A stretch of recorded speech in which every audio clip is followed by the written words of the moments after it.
Selamat pagi, sahabat-sahabat terkasih. Namo Sang Hyang Adi Budaya, Namo Buddhaya. Perkenalkan, saya dengan Satya Dharma Joti Himawan. Dan saya Wimala Ratna Elisa. Kami akan memimpin puja bakti pada pagi hari ini. Puja bakti hari ini akan dilaksanakan dengan membaca parita-parita suci dalam bahasa Indonesia. Para umat dipersilakan untuk mempersiapkan diri, berdiri di belakang matras dan bersikap anjali.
Menyentuh bumi.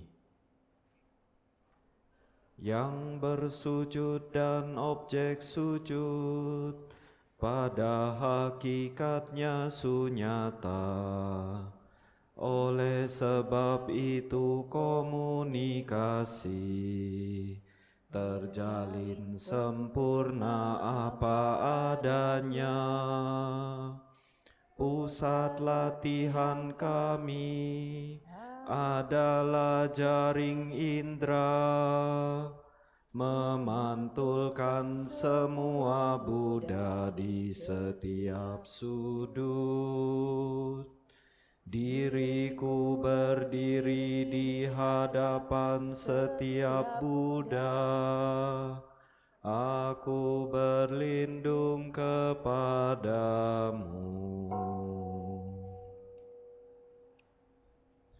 mempersembahkan cahaya di 10 penjuru, Buddha, Dhamma, dan Sangha.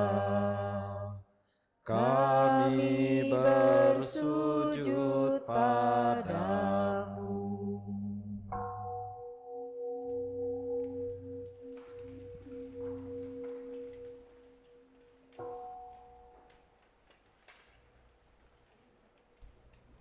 Mengajar dan hidup melalui kesadaran penuh di tengah-tengah penderitaan dan kebingungan. Buddha Sakyamuni, Dia yang telah sadar sepenuhnya, kami bersujud padamu.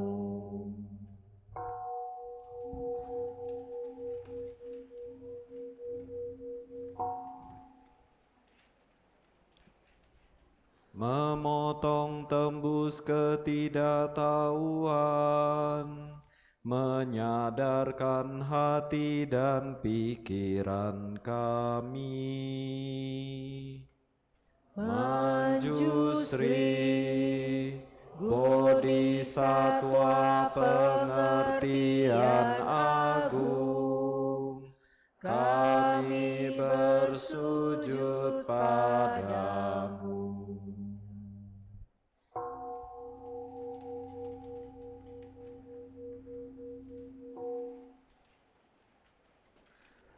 Bekerja dengan penuh kesadaran, penuh sukacita, untuk kepentingan semua makhluk hidup. Samantabhadra, Bodhisattva tindak agung, kami bersujud padamu.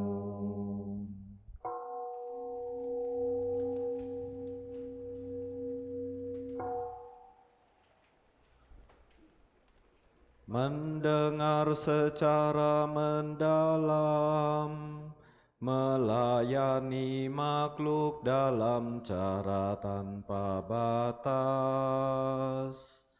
Avalokiteswara, Bodhisattva welas asih agung, kami bersujud padamu.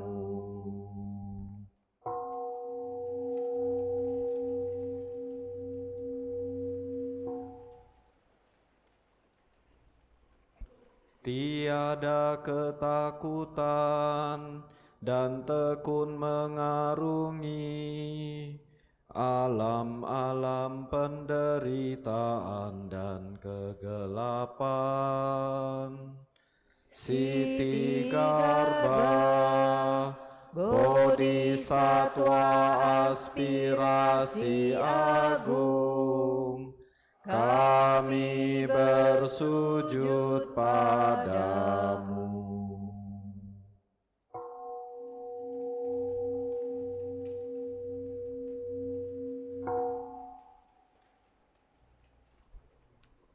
Ibunda semua Buddha, Bodhisattva dan semua makhluk, menopang dan menyembuhkan semuanya. Bodhisattva Pertiwi, Ibunda Bumi, permata indah jagat raya, kami bersujud padamu.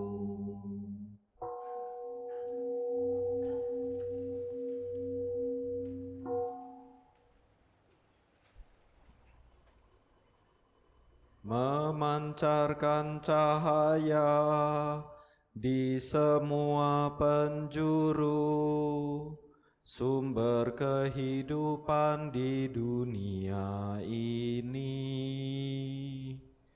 Mahawai rocana tata gata, ayanda matahari, Buddha cahaya dan hidup tanpa batas, kami bersujud padamu.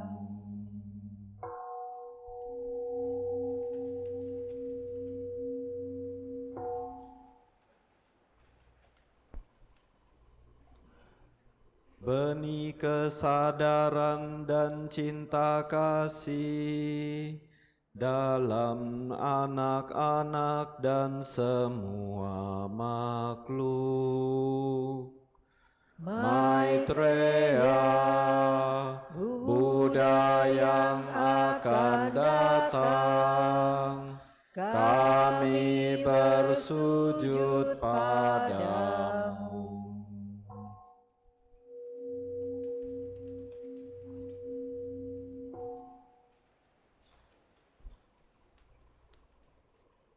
Menunjukkan jalan tanpa rasa takut dan penuh welas asih. Seluruh guru silsilah leluhur spiritual, kami bersujud padamu.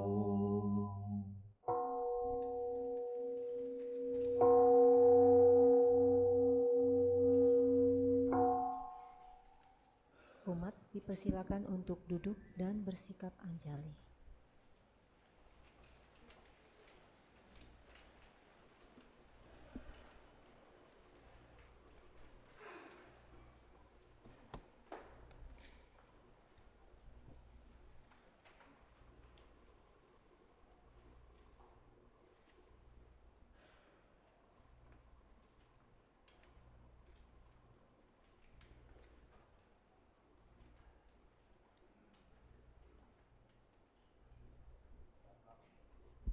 Kata pembukaan. Namo Sangyang Adi Buddhaya, Namo Sangyang Adi Buddhaya, Namo Sangyang Adi Buddhaya, Namo Tassa Bhagavato Arahato Samma Sambuddhassa, Namo Tassa Bhagavato Arahato Samma Sambuddhassa, Namo Tassa Bhagavato Arahato Samma Sambuddhassa, Namo Sarve Bodhisattvaya Mahasattvaya, Namo Sarve Bodhisattvaya Mahasattvaya, Namo Sarve Bodhisattvaya Mahasattvaya. Dhamma begitu dalam dan indah, kini kami kesempatan untuk melihat, mempelajari, dan mempraktikannya. Kami bertekad untuk merealisasikan makna sejatinya. Saudara-saudari dalam Dhamma, marilah kita sejenak melaksanakan meditasi yang pada hari ini akan dipimpin dan dibimbing oleh pemimpin Puja Bakti. Kami persilakan.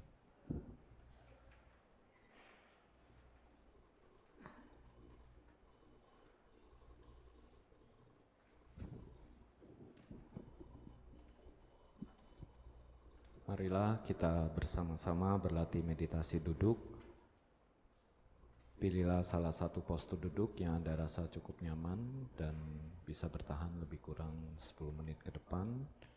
Pastikan kedua lutut Anda menyentuh matras, bokong duduk di atas bantal dengan nyaman. Anda bisa membuka kacamata atau melepaskan aksesoris yang ada dalam tubuh Anda.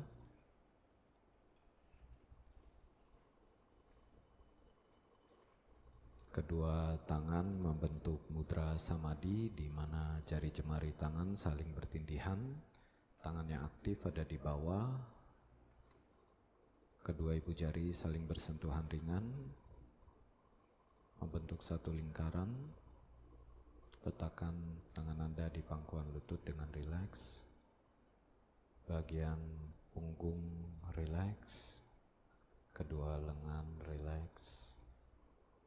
Pundak rileks, pandangan mata lurus ke depan, dagu sedikit ditarik masuk sehingga tulang leher ada pada posisi yang alami. Kedua bibir saling bertemu, hadirkan seulas senyuman kecil sehingga seluruh otot-otot wajah menjadi rileks. Lidah diletakkan menghadap ke atas, di mana ujung lidah bersentuhan ringan dengan langit-langit mulut bagian atas, tepatnya di belakang rahang gigi bagian atas. Bawa pandangan mata Anda turun, lebih kurang 1 meter di depan Anda dan biarkan kedua kelopak mata jatuh secara alami menutupi kedua bola mata dengan rileks. Rilekskan pikiran Anda dengan tidak memikirkan apapun,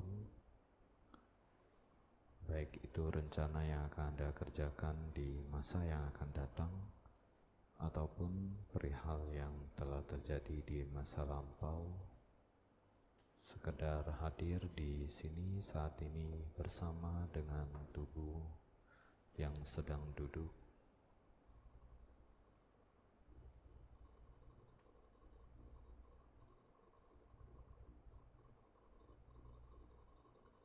Secara perlahan bawa perhatian Anda pada bagian ubun-ubun kepala. Rasakan bagian ubun-ubun kepala. Rasakan sensasi pada bagian tersebut. Rileks. Rasakan bagian kening kepala. Rileks. Rasakan sensasi bagian kedua kelopak mata dan bola mata. Rileks. Rasakan sensasi seluruh otot-otot wajah. Rileks. Rasakan sensasi bagian leher, pundak. Rileks. Rasakan sensasi kedua lengan, telapak tangan dan jari jemari tangan. Rileks. Rasakan sensasi bagian dada, perut, punggung rileks. Rasakan sensasi bagian bokong rileks. Rasakan sensasi bagian kaki, mulai dari paha, betis, telapak kaki, dan jari jemari kaki. Rileks. Rasakan sensasi seluruh tubuh. Rileks.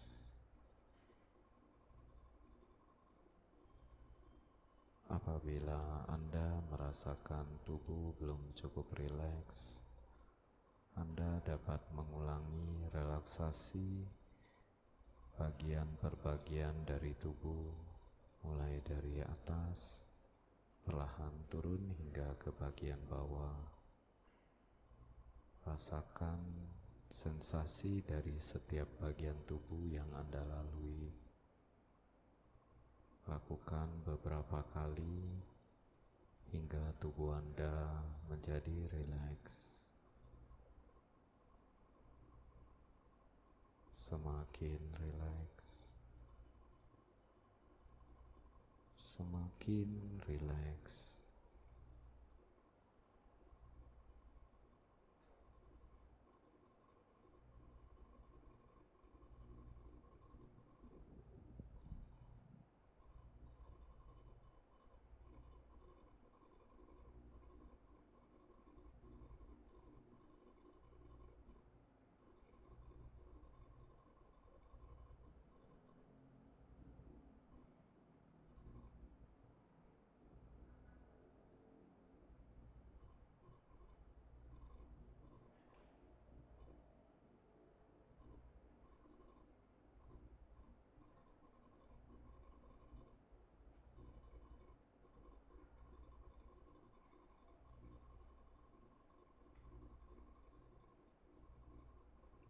Apabila tubuh Anda sudah semakin rileks, secara alami Anda mulai dapat menyadari sensasi nafas yang terjadi pada bagian tubuh, baik itu bagian dada yang sedang naik dan turun, ataupun bagian perut yang sedang mengembang dan mengempis.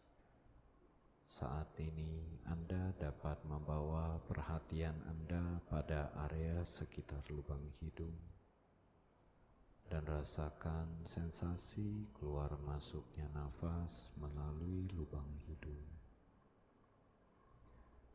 Nafas masuk, tahu nafas sedang masuk. Nafas keluar, tahu nafas sedang keluar. Nafas masuk, nafas keluar.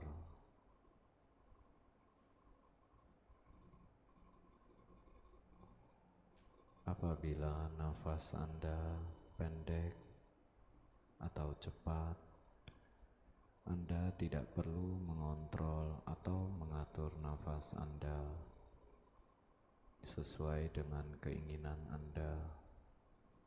Biarkan nafas keluar masuk secara alami melalui lubang hidung.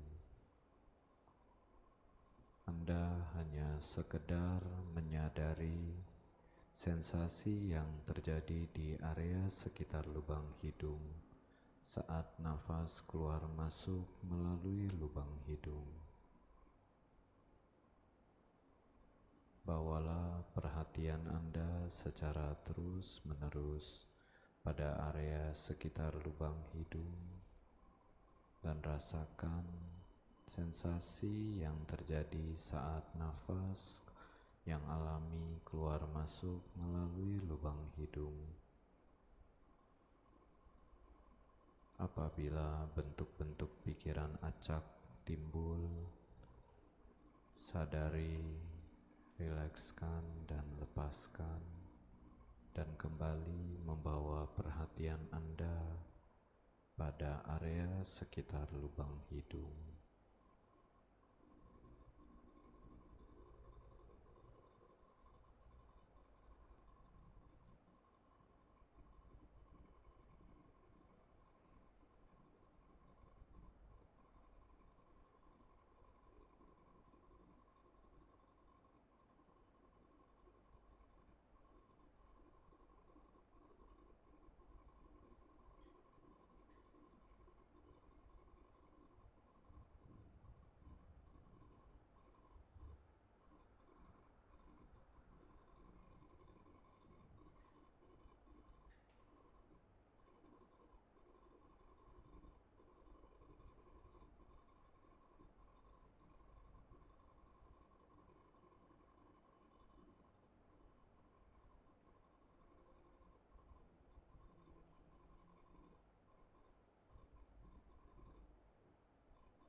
Letakkan metode yang sedang Anda kerjakan, bawa kembali perhatian Anda pada tubuh dengan melakukan 3 tarikan nafas yang mendalam melalui hidung.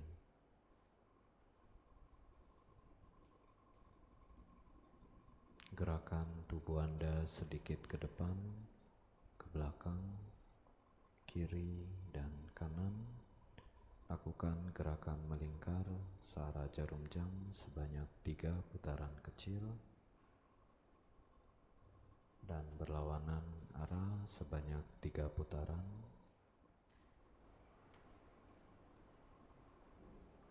Gerakan jari jemari tangan, gerakan pundak dan leher Anda.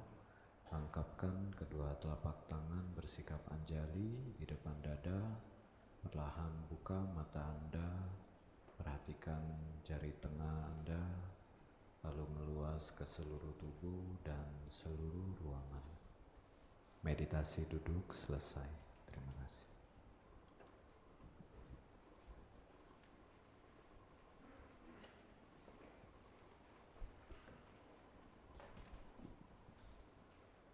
Saudara-saudari dalam Dharma, tiba saatnya kita mendengarkan pembabaran Dharma yang pada hari ini akan disampaikan oleh Bante Srawasti Dhammika. Sebelumnya saya akan membacakan profil singkat dari beliau. Bante Srawasti Dhammika lahir di Australia dan menjadi seorang Buddhis pada usia 18 tahun. Kini beliau tinggal di Queensland, Australia. Pada awal tahun 1970-an, beliau pergi ke Thailand dan Burma dengan harapan menjadi seorang biksu. Pada 1976, beliau hijrah ke India dan ditahbiskan menjadi biksu oleh Yang Mulia Matiwela Sangharatana. Beliau belajar di Institut Pasca Sarjana Studi Pali dan Keagamaan Buddha Universitas Kelaniya, Sri Lanka.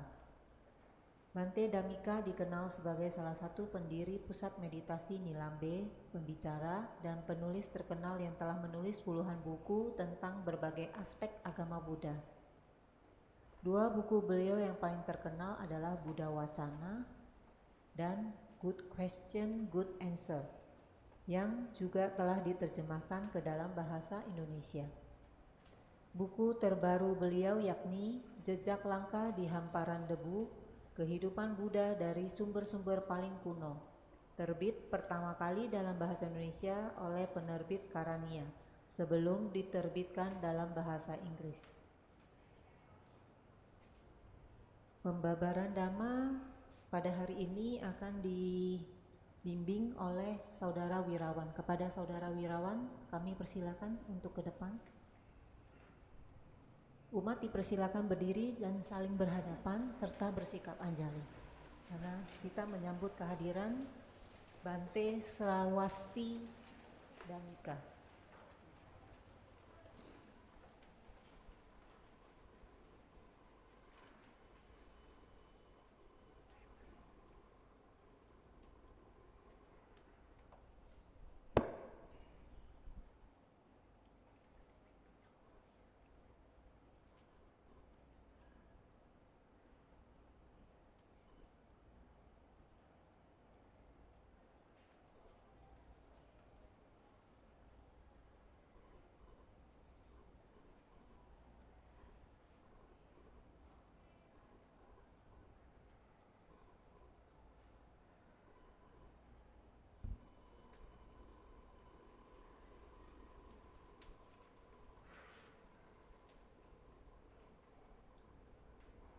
Umat dipersilakan untuk duduk dan bersikap anjali.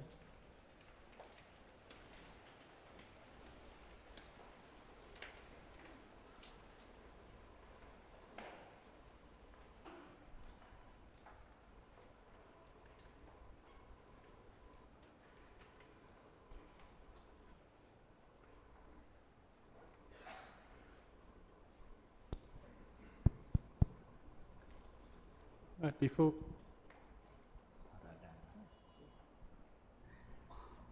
Aradana Dhamma Desana. Brahmacaloka di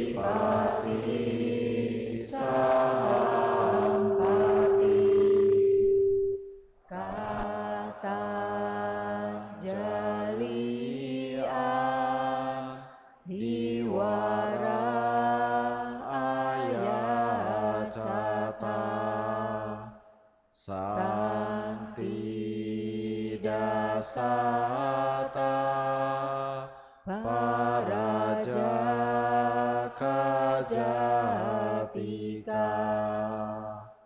desetu dhamma anukampimang pajang. Brahma Sahampati, penguasa dunia ini, merangkapkan kedua tangannya memohon. Ada makhluk-makhluk dengan sedikit debu di matanya. Ajarkanlah Dhamma demi kasih sayang kepada mereka.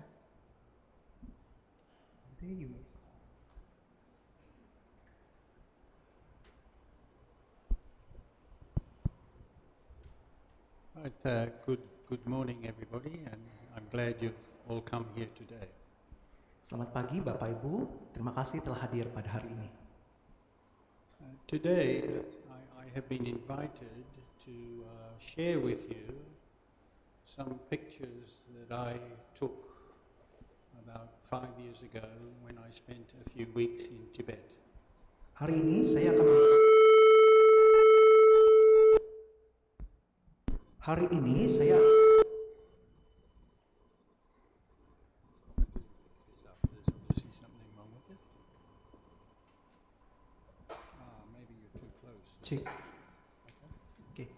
Saya senang sekali hari ini karena diundang pada hari ini untuk membagikan beberapa foto yang saya ambil beberapa tahun silam ketika menetap di Tibet. And the reason I went to Tibet is I wanted to visit Mount Meru, which in ancient India was considered the center of the world. Alasan saya ke Tibet adalah berkunjung ke Gunung Meru yang merupakan salah satu gunung yang sangat terkenal di India kuno. Many people think that Mount Meru or Sumeru doesn't exist, or they think that the mountain in the middle of Java that's the real Sumeru, but it's not really. The original is, or the real Mount Meru, Sumeru, is in the Himalayas, in Tibet. Banyak orang berpikir Gunung Sumeru dan Gunung Meru itu tidak ada. Banyak orang mengira bahwa gunung tersebut terletak di Pulau Jawa, padahal gunung tersebut ada di Tibet. You may know that until 1950, it was very, very difficult to get to Tibet. And then after 1950, it was even more difficult to get to Tibet because the communist Chinese wouldn't let people in. And it's only been in the last 10 or 15 years that it's been possible to visit Tibet. Dan pada tahun 1950 kita tahu bahwa sangat sulit untuk berkunjung ke Gunung Meru, dan kondisi ini tambah sulit lagi karena pada saat itu ada kondisi mengenai perpolitikan ataupun kondisi di Tiongkok sehingga menambah sulit akses ke tempat tersebut. So can we have the first picture please? Mohon tampilkan gambar pertama. So this is an ancient, I think it's a Tibetan or a Chinese drawing of what people thought the world looked like at that time. So the blue thing in the middle, that's, thank you for that. The blue thing, that is Mount Meru or Sumeru, and around it there are 6 continents. And this is what the ancient Indians, including the ancient Buddhists, think that the world looked like. In other words, they had no idea. Ini merupakan gambar yang berasal dari Tibet atau China kuno mengenai pandangan mereka terhadap dunia. Dan di tengah-tengah dipercaya sebagai Gunung Meru. Next.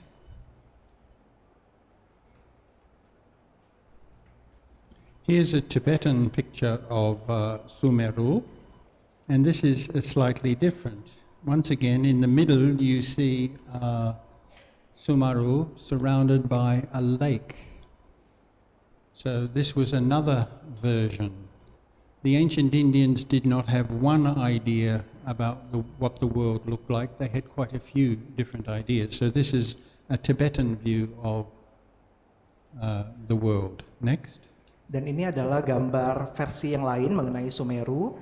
Dan pada gambar ini dapat kita lihat bahwa Gunung Meru di tengah dikelilingi oleh danau. Dan ini menunjukkan bahwa masyarakat Tibet saat itu tidak memiliki satu versi saja, tapi ada beberapa versi pandangan terhadap dunia. Next. The Jains, like the Hindus and the Buddhists, they believe that there was a mountain in the middle of the world too. So this is a Jain idea of what Mount Meru looked like. And on either side you see the enlightened beings of the Jain tradition situated on the top of Mount Meru. Dan pada gambar ini dapat kita lihat versi Jainisme terhadap bentuk dari Gunung Meru. Di sisi-sisinya dapat kita lihat makhluk-makhluk suci dalam agama Jainisme, dan juga ada paling atas salah satu petinggi dalam agama Jainisme. Next picture. Okay. Then later on, it developed that not only was Sumeru the center of the world, but that's where the gods lived. So Shiva, Vishnu, the Bodhisattvas, they are all believed to live on the top of Mount Meru.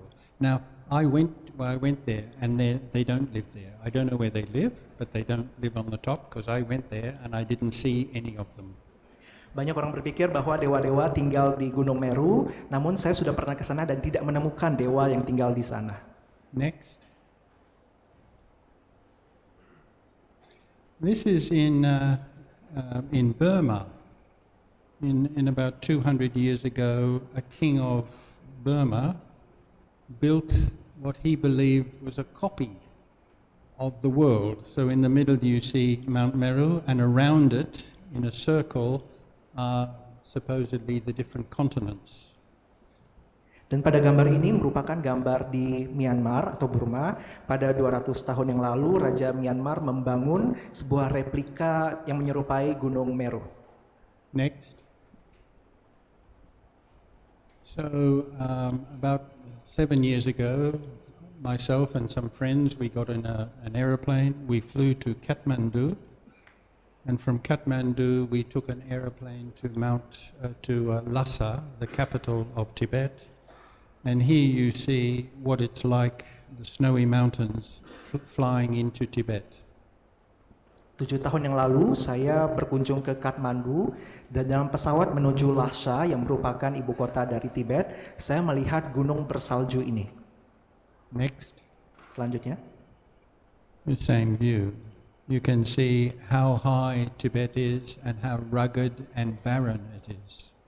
Dari sini kita bisa melihat betapa tinggi dan bersaljunya gunung ini. Next. This is the Brahmaputra River, which you may know, it runs through Tibet and then it turns, it goes over the Himalayan mountains and then into India and then into Bangladesh. This is where the Brahmaputra River is in Tibet. Ini merupakan sungai Brahmaputra yang mengalir melewati wilayah Himalaya, India, dan Bangladesh. Next picture. So from there we took a vehicle and we had to travel altogether about 900 kilometers from Lhasa to Mount Meru. Perjalanannya membutuhkan 900 km dari Lhasa ke Mount Meru. Next picture. On the way, you pass what is the biggest lake in Tibet, and very tragically now the communists have decided to build a big pipe from the lake over the mountains and down the other side so that they can have create electricity. What do you call it? Pembangkit listrik tenaga air. Yeah. And as a result of that, they're going to drain all the water from the lake and there will be no lake there anymore. Ini merupakan salah satu danau terbesar di Tibet, dan masyarakat sana membuat pipa yang disalurkan ke atas gunung untuk membangkitkan listrik menggunakan tenaga air. Next picture. Here's another view of the lake. Ini adalah gambar lain dari danau tersebut. Next picture. This is between Lhasa and Mount Meru. This is the highest place where we went. And even when you're in the car, you are gasping for breath because there's very little air there. Ini merupakan gambar Lhasa dan Gunung Meru. Dan ini sangat tinggi, bahkan dari mobil pun Anda dapat merasakan dinginnya udara tersebut yang membuat kita susah untuk bernapas. Next picture. There's a Buddhist stupa there. Usually when you climb up a very high area and then you go down, usually they will put a stupa at the top so that you can pray for safety. Ini adalah merupakan stupa Buddha, jadi ketika Anda naik lalu sedikit turun lagi, Anda dapat melihat stupa Buddha yang terletak di sana. And it must work because I prayed there and I didn't have an accident, so it must work. Ini sangat mujarab karena saya ke sana dan berdoa dan memang hasilnya terbukti. Next picture. Here you see just how vast and empty Tibet is. So if you look at right on the left-hand side, you see something black there. That's actually a house or a farmhouse. So you can see there you get a perspective of just how vast and empty the country is. Anda dapat melihat bahwa Tibet itu sangat lapang dan kosong, dan di tengah-tengah sana ada sesuatu yang berwarna hitam dan itu merupakan rumah. Jadi Anda dapat melihat bahwa Tibet itu sangat lapang dan kosong. Next. This is the second largest town in Tibet. It's called Gyantse, and many of the other places like Lhasa, they have destroyed all the old buildings and built rather ugly modern ones. But in this town, the original Tibetan town is still intact. Ini merupakan salah satu kota terbesar kedua di Tibet yang bernama kota Yasha, dan Anda tahu bahwa di Tibet itu mereka menghancurkan bangunan-bangunannya kecuali ini sehingga masih terjaga originalitasnya. And this is a picture of the big monastery in Gyantse, and you see in the middle there the largest stupa in Tibet. Ini merupakan salah satu monasteri terbesar di Tibet dan ada stupa besar di sana. Next. Here again you see this large stupa and the monastery there. This is really a magnificent structure. It's something like a smaller version of Borobudur. You enter it and you go around and then you go up and you go around. So it's sort of another version of Borobudur. Anda juga dapat melihat ini stupa yang lainnya yang menyerupai stupa di Candi Borobudur. Jadi ketika Anda masuk, Anda mengitarinya, kemudian naik lagi ke level satu lagi, kemudian mengitarinya sama seperti di Candi Borobudur. Next picture. There it is again. And here instead of statues and carvings, there are paintings. So it really is a remarkable and beautiful place. Jadi bukan dipahat, tapi relief-reliefnya lukis. Next. There's some of the paintings painted in about the 14th century. That's about 500 years ago. Ini merupakan lukisan yang dipercaya lukisan 500 tahun yang lalu. Next. Just some details of the great care that they have taken with their pictures. Ini adalah detail yang lebih spesifik lagi mengenai wujud danau dari gambar tersebut. Next. Here is Tara, in this case green Tara, who's a very popular deva or bodhisattva in Tibet. Ini merupakan gambar Bodhisattva Tara, bodhisattva yang terkenal dalam Buddhisme Tibet. Next. Here's a rather beautiful picture of the one of the Buddhas. I'm not sure which one it is. Ini merupakan gambar yang sangat indah dari Buddha. Saya tidak yakin Buddha apa ini. Next. On the way, we stopped in this temple, which is called Sule, and you know, the Buddhists in India wrote hundreds of sutras and shastras, and most of them have disappeared. There are Chinese translations, but scholars have always wanted to have copies of the original Sanskrit ones, but in the 10th, 11th century, when the Muslims invaded India, most of the originals were destroyed. So we only have Chinese translations of many of them. Jadi ini merupakan kuil Shule, dan kita tahu bahwa banyak sutra-sutra original Buddha yang telah menghilang pada abad 10 atau 11. Ada perang dari komunitas Muslim sehingga mereka merusak beberapa sutra-sutra asli, sehingga yang tersisa adalah sutra-sutra terjemahan dalam bahasa Mandarin. But in the 1920s, there was an Indian monk. He thought maybe some of the original palm leaf books, maybe they're still in Tibet. So he secretly went to Tibet, and he went to many of the monasteries, and in this monastery he found about 600 original palm leaf books over 1,000 years old. So that monk was a great hero of mine. I would like to discover ancient books too.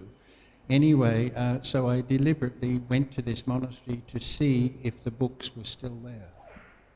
Pada tahun 1920, ada seorang biksu dari India yang berpikir bahwa masih ada sutra-sutra original Buddha yang tersisa, sehingga ia pergi ke Tibet. Masih ada sutra-sutra asli Buddha yang tersisa di Tibet, sehingga biksu tersebut pergi ke Tibet dan menemukan kuil ini. Ternyata di dalamnya ada 600 sutra-sutra original yang masih terjaga dan diperkirakan berusia ribuan tahun. Biksu tersebut mengalahkan saya tampaknya ya, karena saya juga ingin menemukan sutra-sutra asli Buddha. Unfortunately, the monks there told me that about half of the books had been burned during the Cultural Revolution, and the ones that had not been destroyed have been taken to Beijing, and they won't let anybody see them anymore, unfortunately. Sebagian dari sutra-sutra tersebut tampaknya sudah dibakar, dan setengah lagi yang terselamatkan dibawa ke Beijing dan untuk dilestarikan. Next picture. This temple has some really beautiful paintings also, probably painted by artists from Nepal, not Indian or Tibetan artists. Next. Ini merupakan lukisan yang sangat indah dan diperkirakan dilukis oleh seniman asal Nepal, bukan India ataupun Tibet. Next picture. Next picture. Next.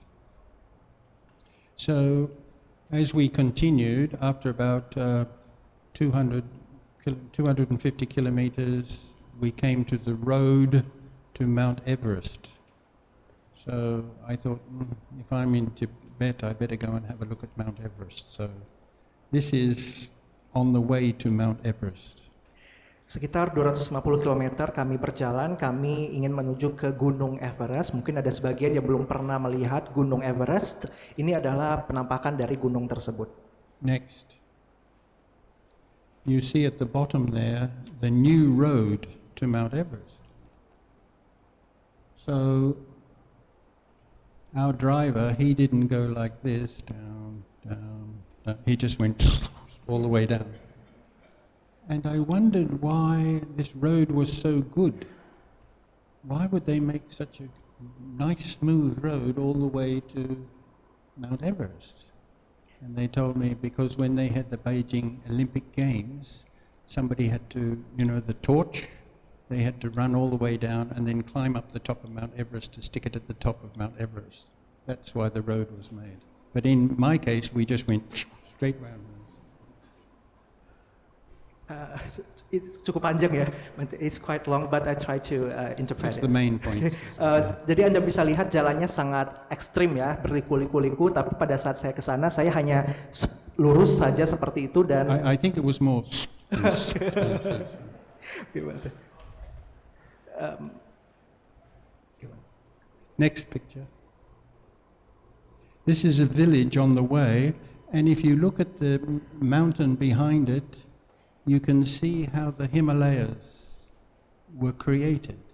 You know, India and Asia. You know, India actually 10 million years ago, it has been moving towards Asia, and then it hits, and that's how the Himalayas were formed. And here you can see the twisted rocks, how the layers of rocks have been twisted as the two plates of the earth have pushed against each other. Dan Himalaya ini merupakan salah satu dibentuk oleh pulau India dan Asia yang mendekat, kemudian mereka diputar sehingga muncul dataran di antara keduanya. Ya, inilah yang disebut dengan pegunungan Himalaya. Next. Here you see Mount Everest in the background there. This is, to get there you go through quite a narrow valley. That's getting closer to Mount Everest. Anda bisa lihat bahwa di belakang sana adalah Gunung Everest, dan untuk menuju ke sana Anda harus melewati lembah ini. Next. Here you see Mount Everest covered with clouds, and in the foreground is quite a famous monastery. All the monks in this monastery were all chased away during the communist period, but now they have come back, and we spent the night in this monastery. Ini merupakan salah satu gunung Everest yang ditutupi oleh awan, dan di bawahnya ada satu monasteri yang cukup sudah kuno. Biksu-biksu dalam monasteri ini dulu sempat kabur ketika ada suatu insiden, kemudian datang kembali dan menetap di sini. And from here we walked about 1 kilometer to the very foot of Mount Everest. Dari sini kami membutuhkan 1 kilometer untuk menuju ke Gunung Everest. Next. And as we were walking, we noticed these wild animals, and they are quite tame because nobody kills them, nobody hunts them, and so you can get really quite close to them. Dalam perjalanan ke sana saya melihat banyak binatang liar, salah satunya adalah ini, dan mereka sangat jinak, mungkin karena tidak ada yang memburu mereka. Next. So there you see the next morning the clouds disappeared and we could see Mount Everest, and standing at the bottom it's just about impossible to breathe.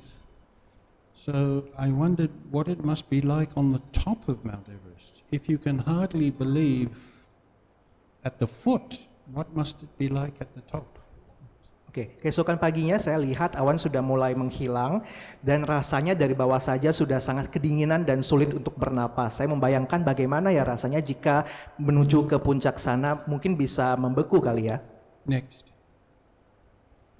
This is a very famous monk on his way to Mount Everest. I don't know his name. Ini adalah salah satu biksu yang sangat terkenal menuju ke gunung itu. Saya tidak tahu namanya siapa. I think he's very cold also. Saya pikir dia sangat kedinginan juga ya. Next. There it is. Next picture.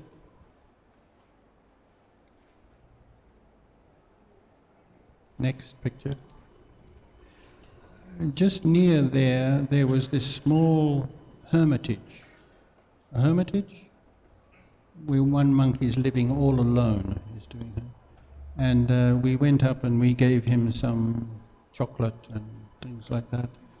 And he told us that the communists have told him he can't live there anymore, he's got to move.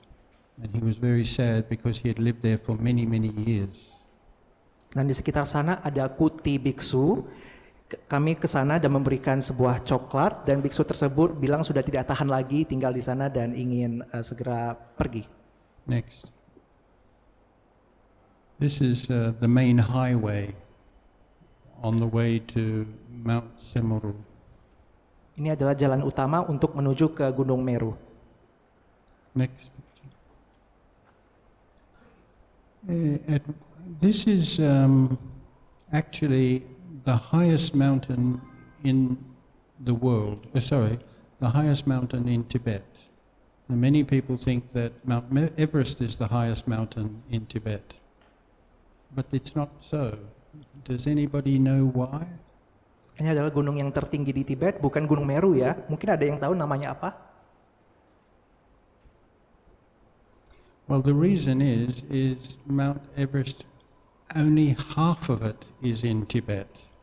The other half is in Nepal, and the border runs right over the top of it. So, but this mountain, it's called Shishpangama. This is completely in Tibet. It's the highest mountain completely in Tibet. And it is very, very beautiful. Jadi bukan Gunung Everest, karena Gunung Everest itu terbagi dua, ada sebagian di Tibet dan sebagian di Nepal. Gunung inilah yang tertinggi, namanya Gunung Shishpangama. And we got lost. Dan kami tersesat. So we were driving along and we ended up in a gully. A gully? Like there's rocks on this side and rocks on that side, and we can't see where we're going. Ya, kami tersesat dan kami menyasar ke sebuah tempat yang dilingkupi oleh banyak gunung batu-batuan. And I was about to tell the driver to turn around and go back again. Dan kami mutar balik And then suddenly we came out and we saw this. dan ternyata kami menemukan ini. Next. The next picture. This is what we saw, this beautiful lake, this beautiful mountain, and not one plastic bag, not one Coca-Cola tin, not one nothing, this absolutely pure, clean, natural world, and these beautiful colors, brown, blue, and white like this. It was a really wonderful experience. And also, nobody has ever climbed this mountain. Ini merupakan danau dan juga pegunungan yang sangat indah, airnya sangat jernih, warnanya juga sangat bagus, biru, ada kecoklatan, dan tidak ada pernah seorang pun yang pernah mendaki gunung tersebut. Next picture. There it is close up. Ini versi yang lebih dekat. I was very tempted to climb it myself. It just looks so beautiful. Saya jadi tertantang untuk ingin mendakinya dan ini terlihat sangat indah. Next. So eventually, after about 900 kilometers, we could see over the landscape Mount Sumaru. You can see there, or its modern name is Mount Kailash. Sekitar 900 km kemudian ada pemandangan yang Anda dapat lihat Gunung Meru di ujung sana. Gunung ini juga disebut juga dengan Gunung Kailash. And on these stones are written the mantra for Avalokiteshvara in Tibetan, Om Mani Padme Hum. Dan di bebatuan ini ada mantra Bodhisattva Avalokiteshvara Om Mani Padme Hum. Next. There it is again. Now, Mount Kailash is not so high, but because there are no high mountains near it, it looks very high. Whereas Mount Everest, when you look at it, it looks high, but not very high, because the mountains near it are very high.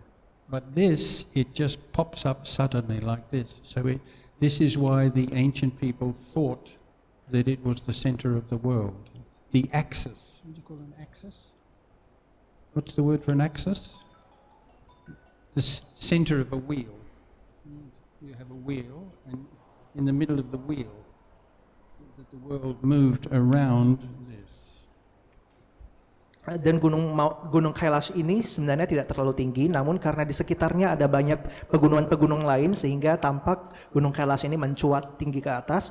Sama halnya dengan Gunung Everest yang sebenarnya tidak terlalu tinggi, namun karena di sekitarnya ada banyak pegunungan sehingga membuat kesan bahwa Gunung Everest itu mencuat ke atas. Sama halnya dengan Gunung Kailash ini yang dianggap sebagai poros atau pusat dari dunia. Next picture. There it is again. We're getting closer and closer. Ini adalah gambar yang lebih dekat lagi. Next. There's that famous monk again. Ini biksu yang terkenal itu lagi. And you can see there are no trees, only very short plants growing in the dust. Tidak ada tanaman sedikit pun, hanya ada sedikit rumput-rumput kecil di lantai.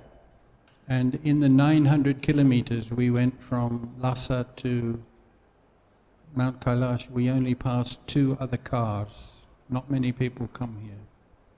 Dari 900 km itu, dari Lhasa ke Kailash, saya hanya menemukan 2 orang saja dan tidak ada yang mau kembali lagi. Next. And this is the famous lake, Lake Manasarovar, the lake of the mind. Ini adalah salah satu danau terkenal, namanya danaunya adalah Danau Manasanova, danau pikiran. And according to the ancient legends, when Mahamaya gave birth to the Buddha, the Devas took her and washed her in this lake. It's only a legend, but even in the time of the Buddha, people believed this lake was special and sacred. Dan menurut legenda, ketika Mahamaya melahirkan Siddhartha, para dewa membawa Mahamaya ke danau ini untuk dibersihkan. Dan walaupun itu hanya sebagai sebuah legenda, tapi orang-orang percaya bahwa ini adalah danau yang sangat suci. So the Tibetans believe that if you wash in this lake, you will attain enlightenment in 7 lifetimes. Orang Tibet percaya bahwa jika Anda membersihkan diri di danau ini, Anda akan mencapai tingkat kesucian dalam 7 periode kelahiran. So I washed in it twice. Saya sudah mandi 2 kali. And it's very, very cold, believe me. Dan ini sangat dingin. Very cold. Next. And there's the second lake. There are 2 lakes there. So one is the lake of the mind, and the other is the lake of the Rakshasas. Rakshasas? Devils. So that's the auspicious lake on one side of Mount Meru or Sumaru, and this is the other lake on the other side. Ini adalah danau kedua, jadi ada 2 danau di gunung tersebut, satu danau pikiran dan satu lagi danau raksasa. Next. And this was wonderful for me because that mountain there is in India. So you can see how close you are to the Indian border, and that is Mount Nanda Devi, which is the second highest mountain in India.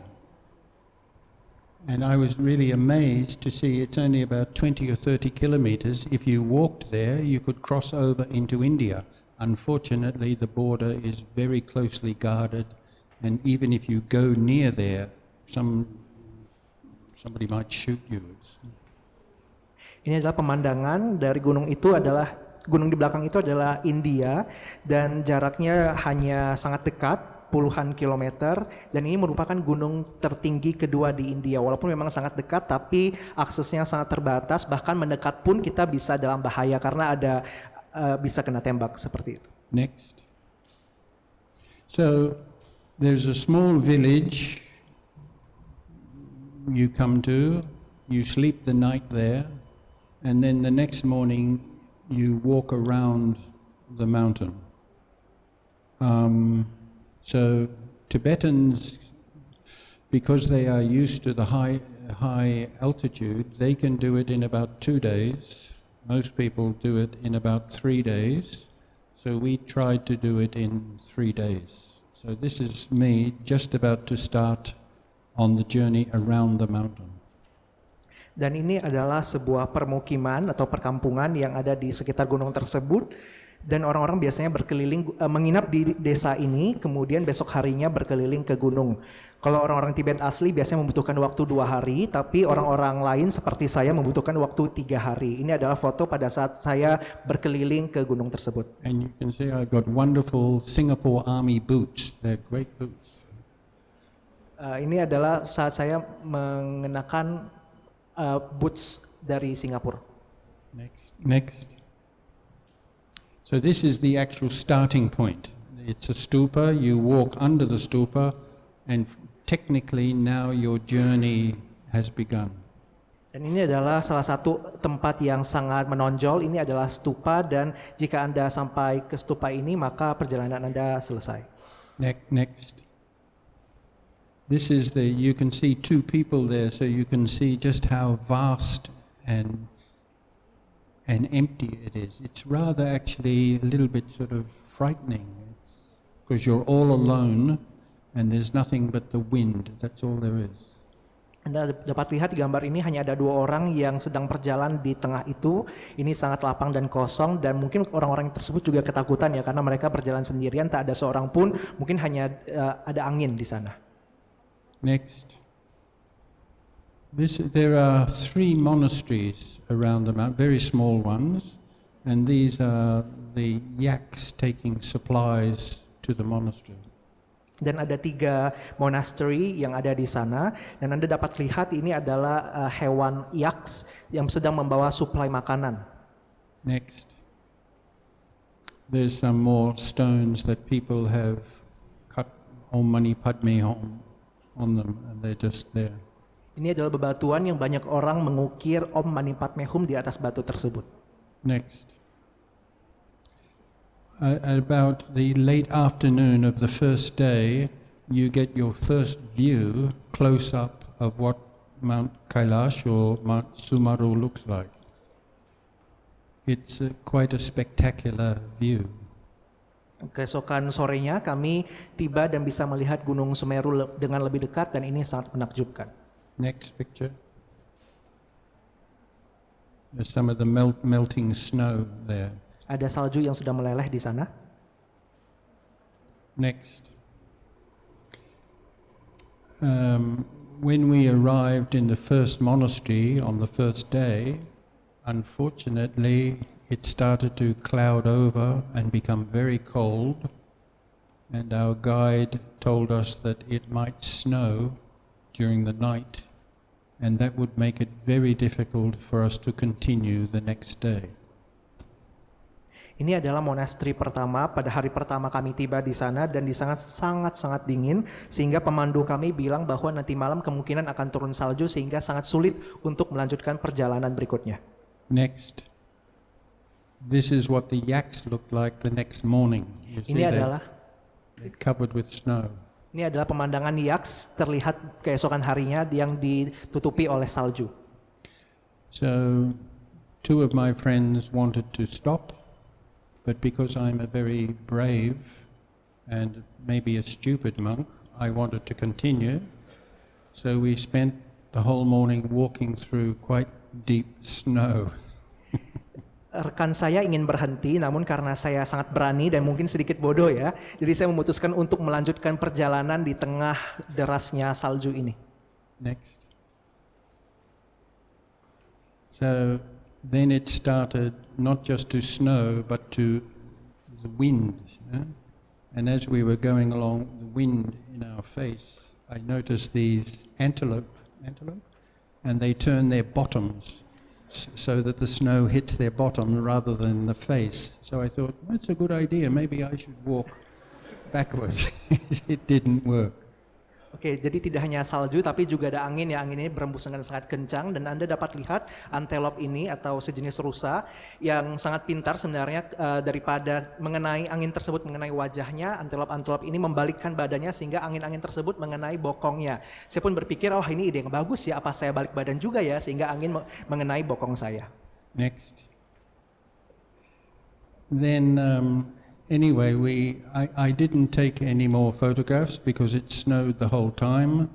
We finally got back. We were very tired. We slept, and we woke up the next morning, and the sun was shining, and the snow was pure and clean.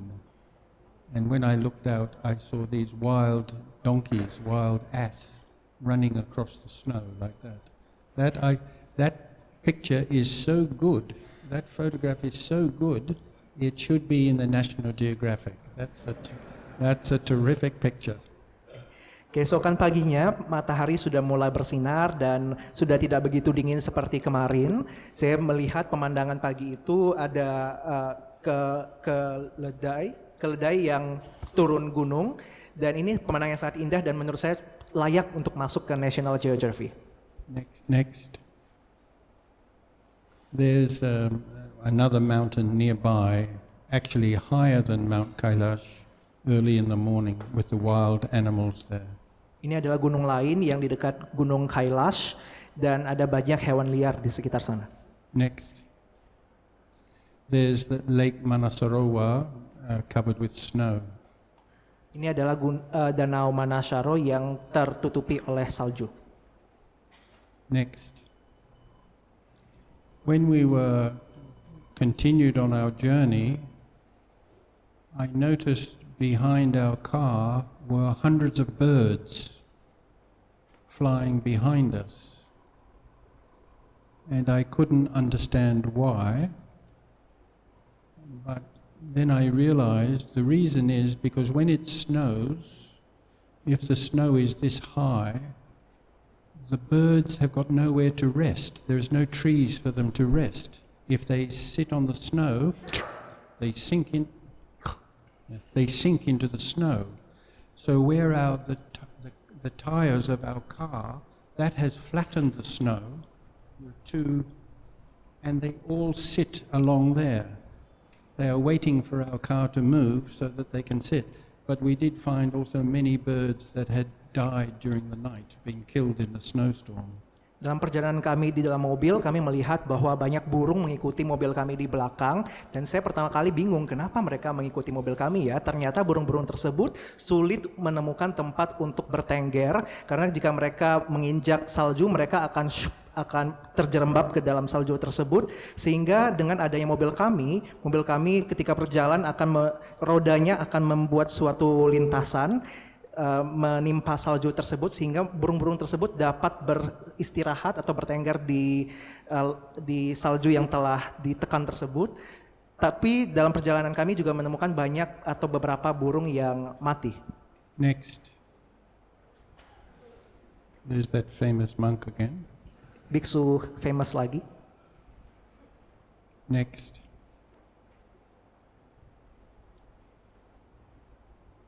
Next. So we proceeded about another 60 or 70 kilometers, and then we came to this area where it had not snowed.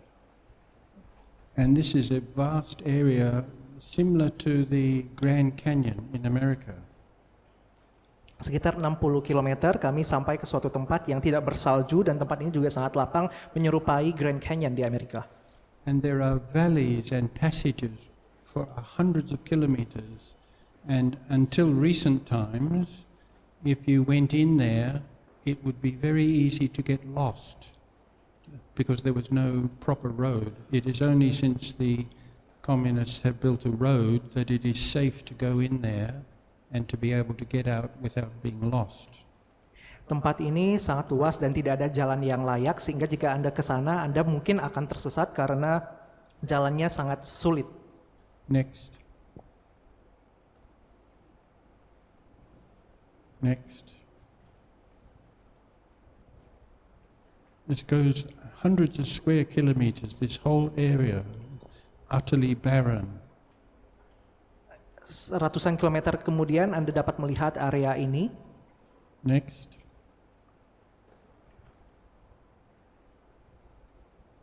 Next. This mountain in the middle there, that's Kamat, which is in India, and that's about the 10th highest mountain in the world. Gunung di sebelah sana adalah gunung yang di India. Kamat is the name of the mountain. Gunung Kamath yang ada di India. Next. And where we wanted to go was a place called Saparang. And Saparang was a major center for Tibetan Buddhism in about the 14th, 15th century. And then historians don't know what happened, but it eventually collapsed and disappeared. and the ancient city has remained there today, pretty much perfectly preserved, and this is what I wanted to see. Dan di sekitar sana ada namanya Saparang. Ini sudah ada sejak abad ke-450 dan pernah runtuh. Kini kota kuno tersebut tampaknya sudah terlestarikan kembali dan saya ingin menuju ke sana. Next. There it is there. That's the main temple from the ancient city. Itu adalah kuil utama yang ada di kota kuno tersebut. There was a German Lama called Lama Govinda. Are any of his books in Bahasa? Ada seorang lama Jerman yang bernama Lama Govinda. Apakah ada buku beliau yang sudah diterjemahkan ke bahasa Indonesia? I'm surprised. He was an early pioneer, Western pioneer of Buddhism. I think he was the first person to become a Tibetan Lama. Anyway, he went to this place in the 1940s and he took remarkable photographs of this magnificent temple. Unfortunately, every one of the statues was destroyed during the Cultural Revolution. Saya rasa beliau merupakan pionir pertama dari Barat yang menjadi biksu Tibetan. Kemudian beliau memfoto ini dan banyak sekali patung-patung yang sudah dihancurkan. And it struck me as very strange that they hated religion so much that they would travel 900 kilometers, probably in a truck or something, just so that they could destroy those statues. Very strange mentality. Saya bingung ya, kenapa orang-orang tersebut bisa berjalan menggunakan truk 900 km untuk merusak patung-patung tersebut. Nggak habis pikir saya. Next. Next. There, all on the side there you can see ruined buildings where the people used to live. Di sisi sana Anda dapat melihat bangunan-bangunan yang merupakan tempat tinggal orang-orang. Next. There's some stupas, ancient stupas. Ini merupakan stupa kuno. Next. But while they destroyed all the statues, they didn't damage the paintings.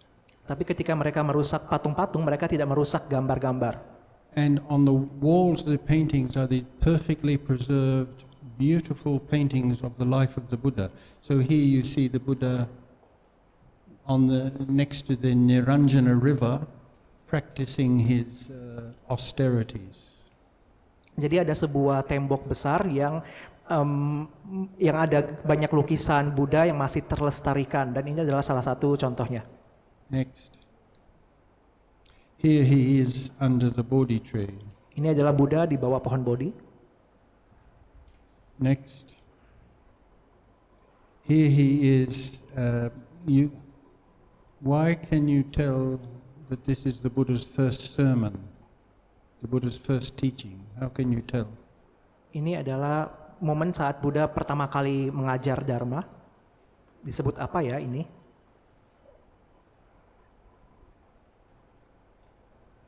I'll give a prize to anybody who can tell.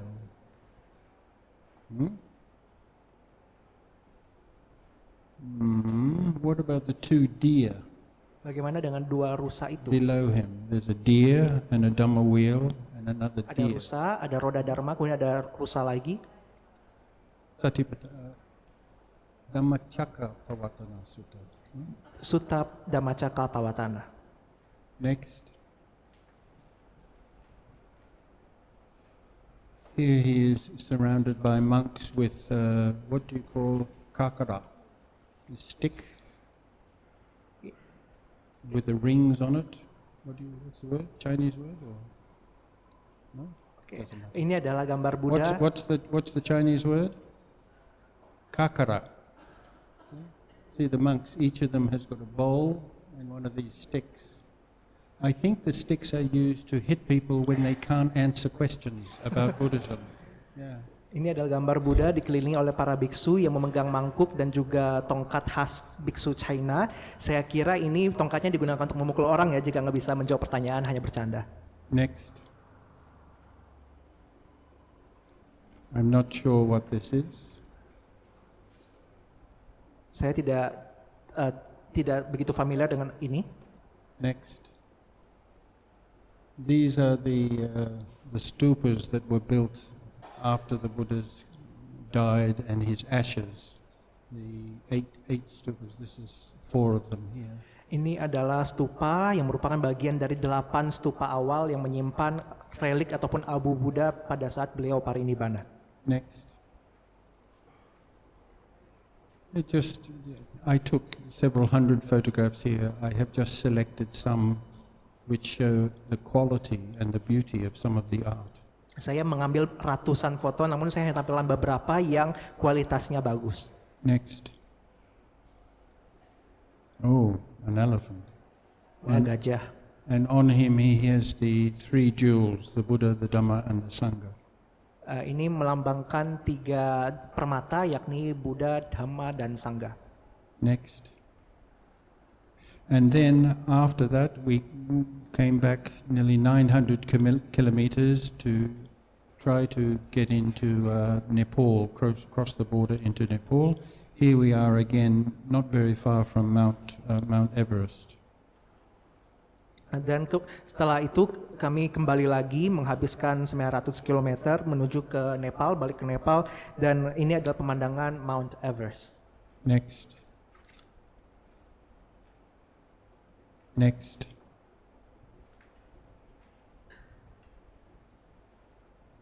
Next.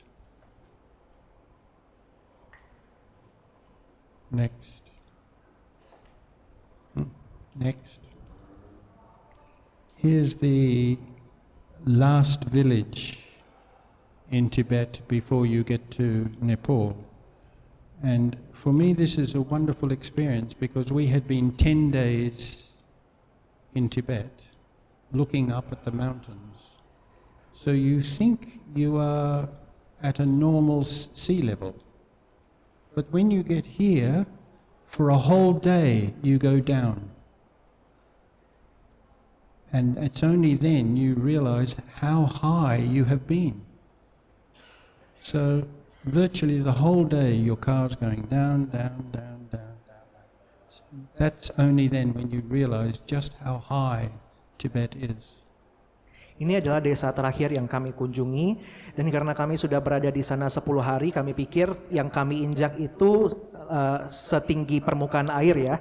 Namun ternyata ketika kami turun ke sini, kami baru menyadari bahwa Tibet itu sangat tinggi. Karena begitu kami berjalan, sebenarnya kami sambil menurun, sehingga kami baru menyadari bahwa ternyata Tibet sangat tinggi. I think that's the last picture, is it? Saya rasa ini gambar terakhir, betul? Next. Is that the last picture? Apakah ini gambar terakhir? Must be, yes. Oke. Okay, so that is my trip to Tibet and to visit Mount Kailash, or traditional name Semaru or Sumaru or Nehru, that's another name for it. In Tibetan Buddhism, people believe that there is some spiritual advantage of going and walking around this mountain. I don't believe that. I think you could start out being a nasty person and walk around and you could still be a nasty person. However, the idea of going on a long and difficult journey to a sacred place, maybe this makes us think that walking the Noble Eightfold Path is like going on a long and difficult journey. And that at the end you see something wonderful and glorious and beautiful. In the case of here you see this beautiful mountain. In the case of the Noble Eightfold Path you see the beauty of complete liberation and enlightenment. Itulah perjalanan saya menuju ke Gunung Meru atau Gunung Semeru atau Gunung Kailash, dan banyak orang percaya bahwa berkunjung ke gunung ini mendatangkan banyak sekali manfaat-manfaat spiritual, namun saya tidak percaya hal tersebut. Saya justru memaknainya sebagai memaknainya sebagai jalan mulia berunsur 8. Memang jalannya akan susah, terjal, namun ketika sudah sampai ke tujuan Anda dapat melihat sebuah pemandangan yang sangat indah dan menakjubkan. That's all. I hope you found that interesting. And if anybody would like to ask 1 or 2 questions, I'd be happy to answer them. Demikianlah yang dapat saya sampaikan. Apakah ada Bapak Ibu sekalian yang memiliki pertanyaan? Saya buka untuk 2 kesempatan.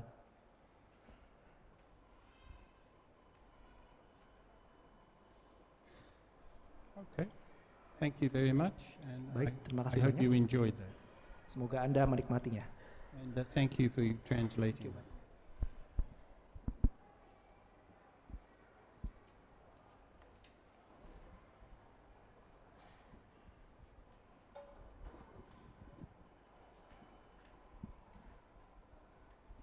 Sebagai rasa ungkapan terima kasih, marilah kita bersama-sama berlutut dan melakukan namaskara kepada Bante.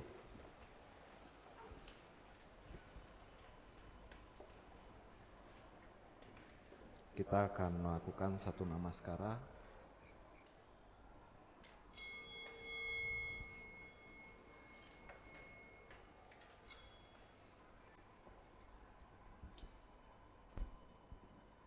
Umat dipersilakan untuk bangkit berdiri dan saling berhadapan. Kita akan mengantar Bante untuk keluar dari Bhakti Sala.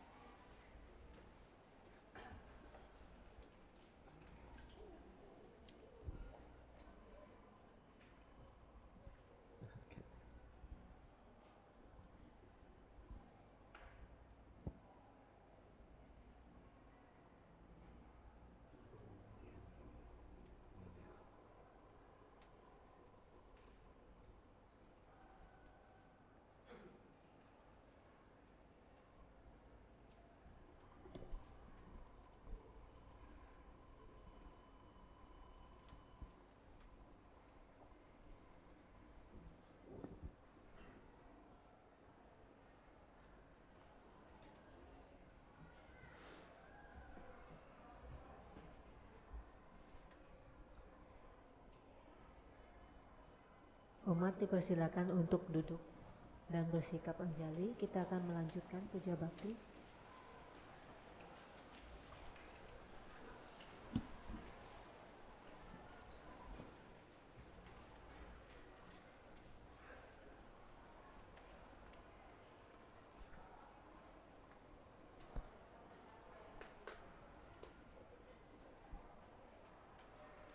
Selanjutnya, marilah kita melakukan kebajikan dengan berdana untuk kepentingan Dharma, seraya menyanyikan lagu Dana Paramita.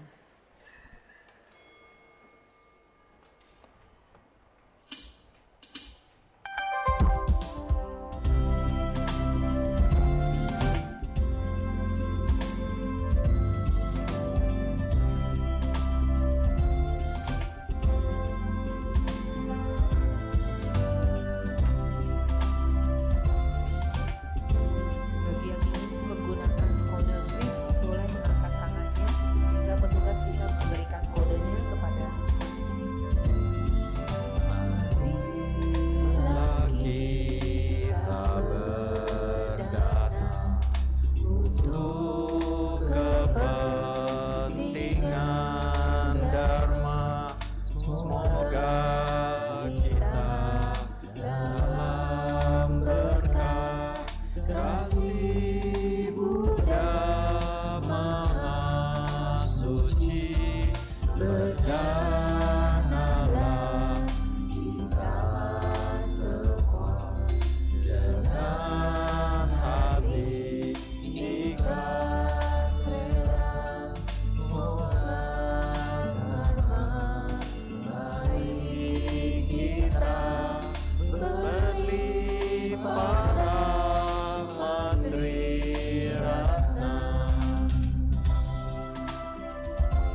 kasih atas dana yang telah diberikan. Semoga bermanfaat bagi perkembangan Buddha, Dhamma, dan Sangha. Kini kita akan mendengarkan sedikit pengumuman yang akan disampaikan oleh pemimpin kebaktian. Di sini ada beberapa pengumuman. Buku-buku karya Bante Dhammika terbitan dari Karania dapat Anda peroleh di depan, dan apabila hari ini Anda membeli bukunya, Anda dapat mendapatkan tanda tangan dari Bante secara langsung. Lalu yang kedua, bincang-bincang bersama Bante Srawasti Dhammika yang diselenggarakan khusus untuk umat-umat wihara Budayana Provinsi Banten pada hari Sabtu tanggal 9 September 2023 pukul 1 di Bhaktisala Wihara Ekayana Serpong. Bagi umat-umat yang ingin mengikutinya dapat hadir langsung di Wihara Ekayana Serpong. Lalu yang kedua, Komisi Remaja dan Komisi Pemuda mengadakan West Cup 2023, yaitu perlombaan antar perwakilan wihara sebanten. Perlombaan terbuka bagi teman-teman sekolah minggu, Korem dan Kopem. Kami mengajak teman-teman untuk menyaksikan dan mendukung perlombaan yang akan diadakan pada tanggal 9 dan 10 September 2023. Lomba yang diselenggarakan antara lain, yang pertama lomba sekolah minggu, tenis meja dan catur yang akan diselenggarakan pada hari Sabtu tanggal 9 September. Dan yang kedua badminton dari Korem dan Kopem, Dhamma Gita dan Cerdas Cermat yang akan dilaksanakan pada hari Minggu tanggal 10 September 2023. Untuk info lebih lanjut silakan hubungi ke Wirya di 085929852188 atau bisa cek di Instagram @westcup2023. Yang ketiga, Wihara Ekayana Serpong membuka kesempatan bagi ibu, saudara-saudari untuk menanam karma baik dengan bergabung di tim media sebagai volunteer untuk setiap kegiatan di West selama periode 2023 hingga 2024. Divisi yang dibuka adalah untuk Reels, Editing, Videographer, Artikel, Medsos, dan Desain. Untuk info bisa menghubungi Jessica di 081272047472. Sekian pengumuman dari kami. Marilah kita melimpahkan jasa kebajikan yang telah kita peroleh pada hari ini dengan menyanyikan gata pelimpahan jasa. Umat dipersilakan untuk berdiri dan bersikap anjali.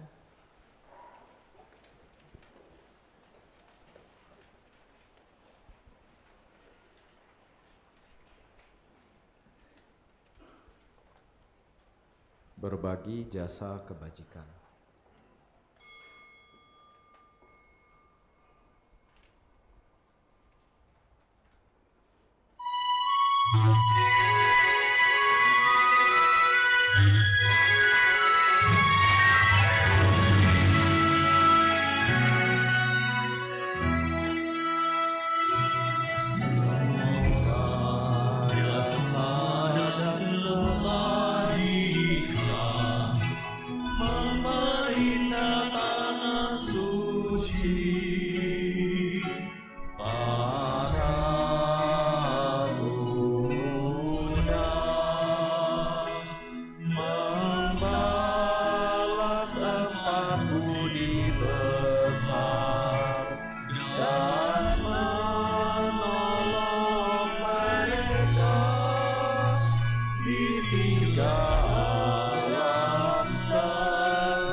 Sabe sata bawantu sukitata. Semoga semua makhluk hidup berbahagia. Sadu, sadu, sadu. Puja bakti selesai. Namo Sang Hyang Adi Budaya. Namo Buddhaya.